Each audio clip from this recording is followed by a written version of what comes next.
Olá, estudantes de matemática. Vamos calcular esse limite que eu encontrei num livro clássico de cálculo, o livro do Pisco 9, que consiste no limite de uma série numérica ali, em que é uma série finita, né?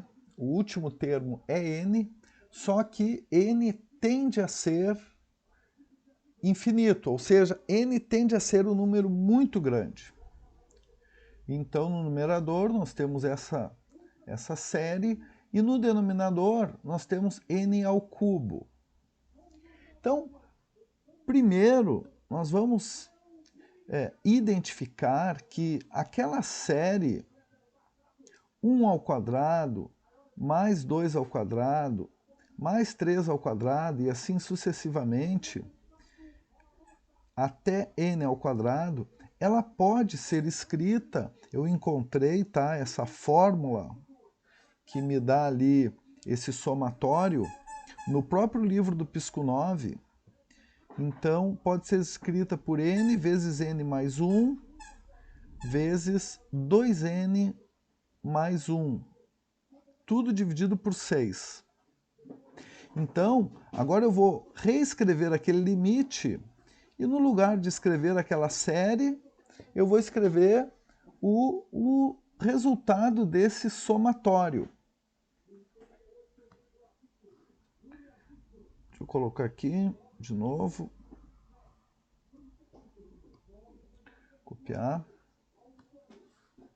Agora eu reescrevo o meu limite. Quando n tende a infinito, isso quer dizer que o n tende a ser um número muito grande. Deixa eu colocar aqui.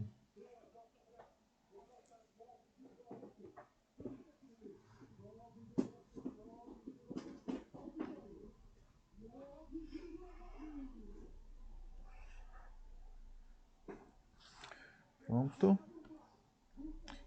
Não posso esquecer que tudo isso está sendo dividido por n ao cubo. Bom, é claro que eu posso escrever agora esse limite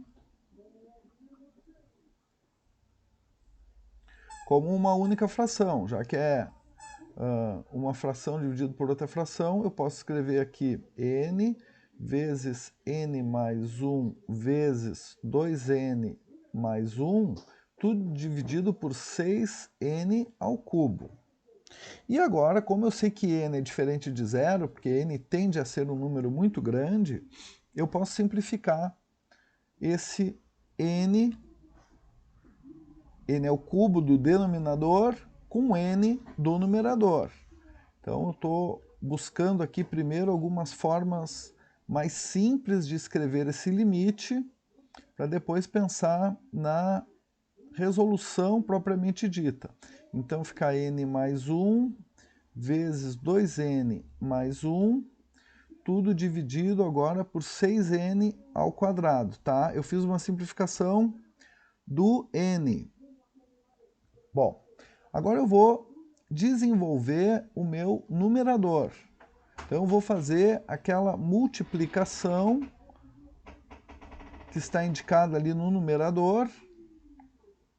Então, eu vou multiplicar n vezes 2n, fica 2n ao quadrado, n vezes o 1, que vai dar n, 1 vezes o 2n, que dá 2n, e 1 vezes 1, que dá 1. No denominador continua 6n ao quadrado. Bom, vou juntar ali aqueles termos semelhantes. Então, nós ainda estamos numa fase de preparação aqui do limite para depois fazer o cálculo propriamente dito do limite. Então, fica 2n ao quadrado mais 3n mais 1, tudo dividido por 6n ao quadrado.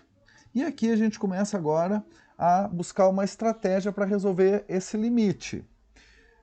Quando nós temos uma fração racional uma função racional, né, em que numerador e denominador são formados por polinômios, uma boa estratégia é tentar dividir numerador e denominador pela variável elevada ao maior grau ao qual ela aparece. No caso aqui, n ao quadrado.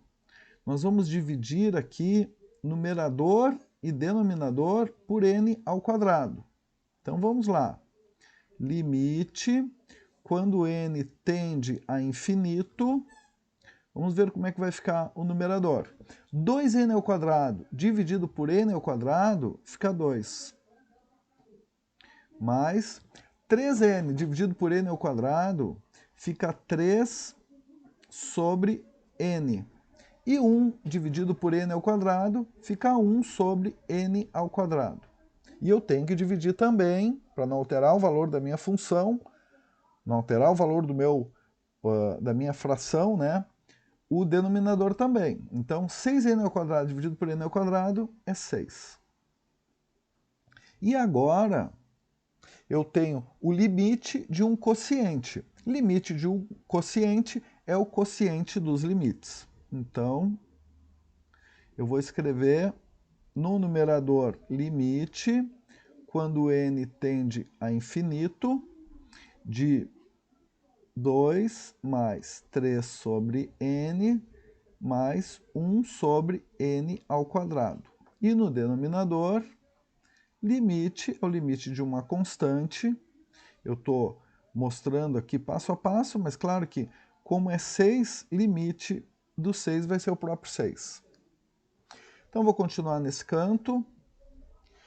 No numerador, eu tenho limite de uma soma. Limite de uma soma é igual à soma dos limites. Então, eu fico com limite. Eu nem vou colocar ali para onde que está tendendo. Não, vou colocar assim, porque daqui a pouco eu já vou resolver. Então, limite de uma constante, aqui limite de 2. Depois é o limite, quando o n está tendendo a infinito, de 3 sobre n, e ainda tem o limite, quando o n tende ao infinito, de 1 sobre n ao quadrado. No denominador, eu já vou resolver esse limite. Limite de uma constante é a própria constante. Então, aqui dá 6. Vou apagar essa minha consideração. Então, vamos olhar agora para o numerador. Começa com o limite de uma constante, que é a própria constante. Limite de 2, não importa para onde está tendendo o n. Limite de uma constante é a própria constante, é 2. Mais limite de 3 sobre n quando n tende a infinito, ou seja, o 3 está sendo dividido em infinitas partes. Então, a tendência é que cada uma dessas partes seja igual a 0. As partezinhas ficam muito pequenas, né? Tendendo a 0. E agora o limite de 1 sobre n ao quadrado, quando n tende a infinito também. A gente está dividindo o 1 em infinitas partes. Então aqui também está sendo levado a 0. No denominador nós já temos o 6. Então chegamos aqui a 2 sobre 6.